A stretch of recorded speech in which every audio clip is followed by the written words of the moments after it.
So we're going to go ahead and get started. Welcome to Series Talk Live, the halftime show. You are halfway through day one of the Virtual Intramural Institute. Hopefully the first session has gotten your brain a tingling, and the next session is going to provide even more insight into considerations that you need to make for your program. But first, before we jump into any more good intramural content, we're going to take a break, a pause for a little halftime talking with the series. The series has a bunch of things in the work to bring back all of the fun in-person events that we know and love, as well as to add with some of our new tricks of the trade in the esports realm. And so we want to give you all of the pertinent updates, as well as make sure that you have an opportunity to ask any questions. So please feel free to utilize the chat, throw some questions in there. If we aren't able to address those in our rundown, we have a little bit of time afterwards for some Q&A. If the questions are so burning that we must continue, we will have a hallway session after this where we can continue those conversations. So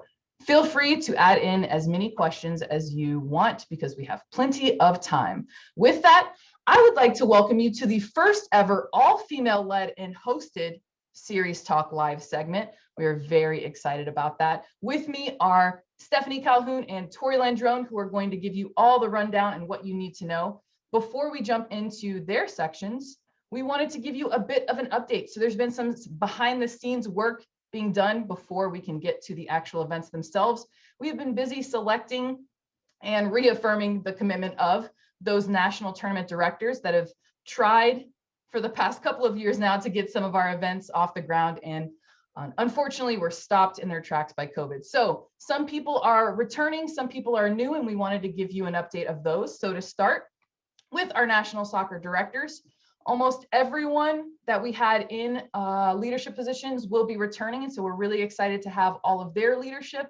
With that, our teal team, our tournament experience and logistics team has added a new member. So we want to say congratulations to Sibby Burton of Michigan. She was interviewed and selected as the incoming assistant director of teal. And so though not on this screen specifically, also wanted to give a shout out to that team.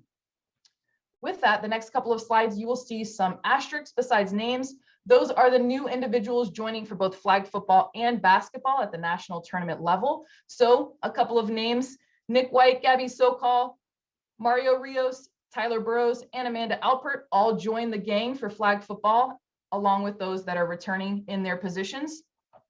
And last but not least, national basketball, Crystal Durham, Donovan Haley, Kara Hunter, and Brittany Mueller joining the lineup for our exciting basketball works. So big congratulations to all of those individuals. We're really excited to have them on board, see what they can bring to the team, and most of all, bring you all the lovely series in-person events that we are all missing direly. Next up, we're going to talk a little bit about the virtual program that kept us afloat during COVID. So we may be bringing esports back in a different capacity, but this group is going to help us decide. Tori, what do people need to know if they want to be a part of the esports task force this year? So first and foremost, we need to know that applications are open and nurses accepting applications. The first deadline you'll see is for the chair and vice chair that closed July 15th, and the rest of the committee member applications are due July 30th. But it was a very fun experience we had running through COVID and having something to look forward to this year. But if you want to be part of it, it is a one-year commitment. Applications are due July 15th and 30th, respectively. And we are going to have someone drop the link in the chat to the application now if you are interested. So we'll have that resource for you momentarily. But Tori, can you tell us a little bit about your experience serving on last year's task force as a member? Yeah, so we had a lot of fun programming this. We started out really, really big, thinking that we were going to do 3 sports, and really quickly thought that was not the greatest idea. For Rocket League, we had around 200 students participate in the tournament with around 100 teams in both 3v3 and 1v1 formats for Rocket League. So it was a really good time, and we had a lot of fun programming for the students. But it was a small, unique committee that we had led by Greg Durham, and we did some really cool stuff with Rocket League. Absolutely. Greg led the charge of an amazing group of individuals who poured some blood, sweat, and tears into making sure that our participants had something to participate in this year, as well as to continue that championship series promise of a premier championship event. So we're definitely looking to bring that back again. What game we are playing, what date it is, all of those fun logistics will be worked out by this task force specifically. So if you want to help steer that ship, please feel free, apply. We definitely want the best and brightest on this year's esports task force to continue the legacy that was built by the first best and brightest. Next up, we're going to switch gears just a little bit to in-person events. So the fall brings both soccer and flag football, and hopefully us getting back to the turf/grass fields. With that, though, we need hosts. We need people like you all to bring these events to your campuses. So Stephanie, if I want to host a regional flag or soccer tournament, what do I need to know? Well, the first thing that you need to know is it is possible, because we can't reiterate it enough, events are happening. So the applications to host for both soccer and flag football are currently live on the NERSA Play website. I'll drop that link in the chat right now. And for soccer, they're accepting applications for regions 4, 5, and 6, and flag football is accepting applications for all regions. So we would highly encourage you to throw in an application. Even if you feel like you don't have all the answers, we'd really encourage you to put in what you can, and we'll work through it with those. The application process may look a little differently than it has in the past, so don't let that deter you by any means. We know we're coming off of a weird year post-COVID, so apply, do what you can, and we'll work with you to fill in the gaps and provide some support. If you have questions about hosting, you can direct those to the team work tiers. John Janis and Chad Zimmerman were the best people to talk to for soccer, and Brooke Cochran and I can help with flag football. Great information, Steph, but what if I'm still a little bit on the fence and I want more information about what it takes to be a host or the benefits of hosting? Where would I go for that information? Absolutely. John and Chad would be happy to help talk you through it when it comes to soccer. And for flag football, we're hosting an informational session this Friday on July 2nd at 2:30 Eastern time. So we'll have members of the flag football work team, the Champ Series exec board, NERSA headquarters, all sorts of people on the call to be able to talk about some of the commonly asked questions, answer some concerns that you have, and have a chance for discussion. It's starting at 2:30 and will end at 3:30, but don't feel like you have to be on time if you have a prior commitment. It's a drop-in session, so we'll be happy to answer what questions you have, talk with you when you're able to hop on. So I would recommend, even if you're considering it, if you have the slightest thought about, hey, that could be cool, maybe that's for me, please drop in, come and have a conversation with us. Highly encourage you to consider. We don't get to bring in-person events back without the help of you all, the hosts that make it possible. So hope you consider.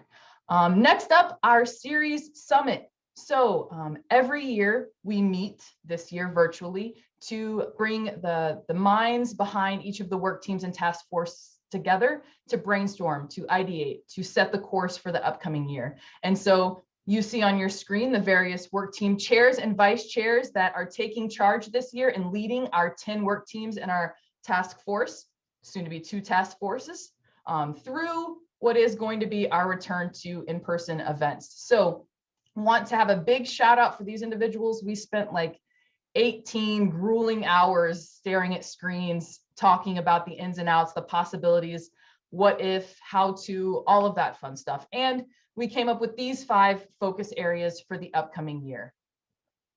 Telling the why, so being able to communicate to all of those involved why you should be a part of the series and some of those benefits. We know that budget is going to be a heavy consideration in what people do this year. And if we can justify that why, that budget piece gets a little bit easier for directors to get behind. The regional relationship building, again, we can't do it without the regionals. And so what support do they need? What resources can we provide? How can we set them up for the best success possible? Preparing volunteers for success. So we did a lot of work last year in being able to educate our members on all of the various volunteer opportunities that exist within the series. Now we want to do some skill building. It's been almost 2 years since some of us have been able to attend a tournament. And so what skills do we need to sharpen? What skills do we need to get back into to be the best volunteers possible and deliver those premier experiences? Hopefully we're going to roll out some things to help complement that. Social justice action. So we developed a social justice task force last year and created a lot of really good momentum. This year we are dedicated to action. Not only are we going to have those discussions and continue that conversation, but we are going to put things into action to back up that talk that we have. And we're looking for you all to provide some insight into that. And we'll talk in a moment about that opportunity. And finally, the new participant experience. So Without having those in-person events, we have the opportunity to hit a reset button in a way for all of our participants as they come to our events. So what does that look like? Obviously, some input from you all will be needed, and our work team chairs and vice chairs took a crack at it to start with. So as we go throughout the year, you can definitely expect updates in all of these areas as we continue to push the dial forward in the series in these 5 focus areas specifically. With that, I know there are a couple of dates and things that we threw at you. We want to summarize very quickly how you can continue to stay involved. One of the questions being like, what is that date and time that you all threw out very quickly? The flag football regional host info session this Friday, July 2nd, 12:30 Eastern time. Stephanie's going to put a link to the Zoom in the chat. It is just a free stop by, ask questions as you need to type thing. We're also going to post it to the Connect community so everyone is aware. This is going to be a Series Talk Live 2-minute drill going forward. So every month, the last Thursday of the month, you can check out Instagram Live. I will be there giving you the rundown in 2 minutes or less. Hopefully I can talk fast. In 2 minutes or less, or all of the things that you need to know series-wise. There will also be the opportunity for Q&A afterwards. So feel free to join us and get your questions answered. Regional and national flag football and soccer volunteer applications. So if you can't host, you can definitely be involved in other ways, including being a volunteer at an event. All of those applications open August 1, so keep that on your radar. And then to be able to continue to engage our stakeholders and get those good ideas and feedback on the directions that we want to go moving forward with social justice specifically, we have scheduled a social justice ideas in motion roundtable for Thursday, August 12th, 3 p.m. to 4 p.m. Eastern time. We hope you can join us for that as well. We will be posting registration signups, etc., on our Ideas in Motion page. With that, we are done with the updates. I want to thank Tori and Stephanie for assisting, and I want to open it up for any questions that you may have or any other elaborations that we need to make, knowing we threw a lot at you in our halftime show. The dogs normally come up in my conference calls. 2 Great Danes, Stark and Maleficent. They enjoy head pats, eating food off my counters, slobbering on everything I own, you name it, and they are fans of it. I'll throw a question in there for you, Ashley. From the summit, what would you say was, or as the new chair of the summit or the executive team in NCS, what do you say your top priority is for this year? I think the top priority is us making sure that we deliver our events in a way that's sustainable for the future in all of the ways that that means. So yes, it means budget. Yes, it means making sure that our staff are getting valuable experiences and that our participants want to come and play. It also means at a very foundational level, being able to incorporate social justice and having a place where people feel welcome and included, and that also being sustainable for the future, no matter what identity you hold. I think sometimes we get caught up in, well, we need to increase female participation, or we need to focus on our transgender play policy. Yes, and we need to be doing all of those things all of the time, right? So my focus this year is us creating sustainable events for the future. And I think that hits a lot of different areas, but hopefully we're able to accomplish a lot in setting that tone for what the future looks like. Great, thank you. Another great question in the chat I'm going to read and then respond to a little bit. Is there a concern about having enough host school applicants, maybe having to be smaller, ? I know for us, we do not yet know what our fall looks like, and I imagine a decent amount of other universities are in similar boats.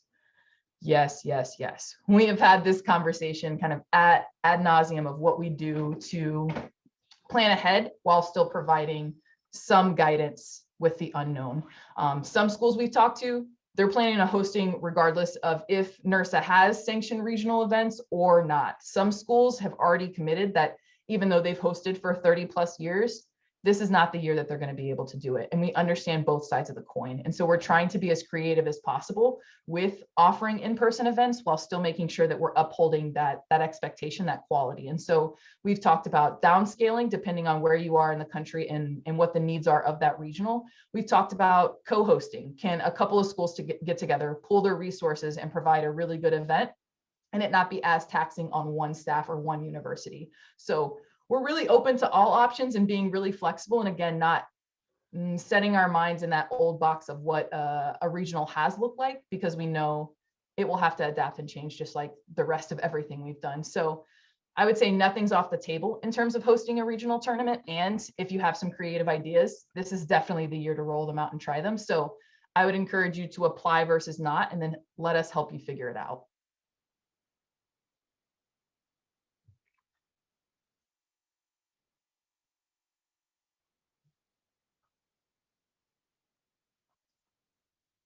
And just a reminder, if you are interested in applying, July 9th, our applications close for both soccer and flag football. So you have a couple more weeks to decide. And again, that info session on Friday will definitely help with answering some of the questions you may have if you're on the fence.